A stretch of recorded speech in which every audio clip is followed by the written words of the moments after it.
Heureux l'homme qui ne marche pas selon le conseil des méchants, qui ne s'arrête pas sur la voie des pécheurs, et qui ne s'assied pas en compagnie des moqueurs, mais qui trouve son plaisir dans la loi de l'Éternel, et qui la médite jour et nuit. Il est comme un arbre planté près d'un courant d'eau, qui donne son fruit en sa saison, et dont le feuillage ne se flétrit point. Tout ce qu'il fait, lui, réussit. C'était le psaume 1, les versets 1 à 3. Et le psalmiste dans ce psaume nous dit: Heureux l'homme qui ne marche pas selon le conseil des méchants, qui ne s'arrête pas sur la voie des pécheurs, qui ne s'assied pas en compagnie des moqueurs. Puis on se dit peut-être: je suis en confinement présentement, c'est certain que je ne m'assierai pas en compagnie des moqueurs, que je ne suivrai pas le conseil des méchants. Mais détrompez-vous, alors qu'on est en confinement, c'est tellement facile de suivre la voie des pécheurs. Encore plus, on est soumis au péché beaucoup plus facilement, on succombe beaucoup plus facilement parce qu'on n'a pas cette redevabilité humaine. On est souvent seul dans nos maisons et on n'a pas le contact avec nos frères et sœurs pour nous garder redevables. Et qui ne s'assied pas en compagnie des moqueurs. À quel point c'est encore facile, même si on n'a pas de réel contact physique avec les gens de l'extérieur, c'est tellement facile d'être en compagnie des moqueurs, que ce soit au travers des réseaux sociaux, que ce soit de désirer se moquer du gouvernement pour différentes décisions qu'il doit prendre. Ça peut être même de se moquer dans notre cœur.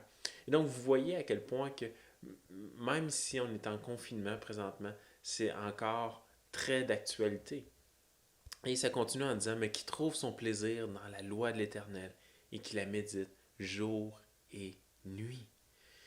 Qui trouve son plaisir dans la loi de l'Éternel. À ce moment-là, bon, il y avait juste la loi. Aujourd'hui, on a la parole de Dieu au complet, on a la Bible, on a la révélation de Dieu. Et on devrait trouver notre plaisir en faire notre délice.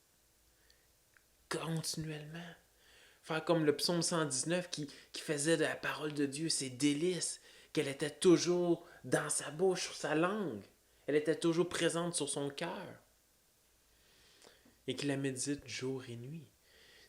Souvent, on parle de méditation, on a souvent l'idée du yoga actuel d'aujourd'hui, que quand on fait de la méditation, c'est de faire le vide intérieur pour diminuer le stress. Mais quand la parole de Dieu nous parle de la méditation, c'est au contraire de se remplir de les vérités de la parole de Dieu, que notre esprit soit continuellement en train de réfléchir, de penser à la parole de Dieu, aux vérités, aux promesses de Dieu.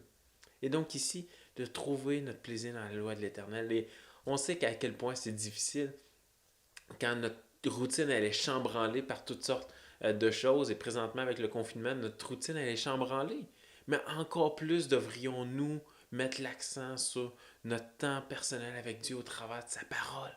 On devrait en faire notre délice, on devrait continuellement la méditer parce que le verset 3 dit: il est comme un arbre planté près d'un courant d'eau, qui donne son fruit en sa saison et dont le feuillage ne se flétrit point. Un arbre planté près d'un courant d'eau, ses racines sont constamment abreuvées. Et si ses racines sont constamment abreuvées, les racines grossissent, ils s'étendent. Et l'arbre devient de plus en plus solide, mature. Et quand la tempête va survenir, l'arbre va résister. Et frères et sœurs, je vous encourage, ne négligez pas le temps dans la parole de Dieu. Ne négligez pas de la prière, ne négligez pas de méditer la parole de Dieu. Encore plus en ces temps-ci, devrions-nous lire la parole, prier et méditer afin qu'on soit solide, qu'on soit des chrétiens matures, qu'on puisse continuer de croître et résister lorsque le péché va être là pour ne pas aller dans la voie des pécheurs ou dans la voie des moqueurs, mais qu'au contraire, on puisse résister à tout cela et qu'on puisse également résister à toutes les épreuves qui vont survenir. Sur ce, je vous encourage, restez attachés à la parole de Dieu. Faites-en vos délices jour et nuit.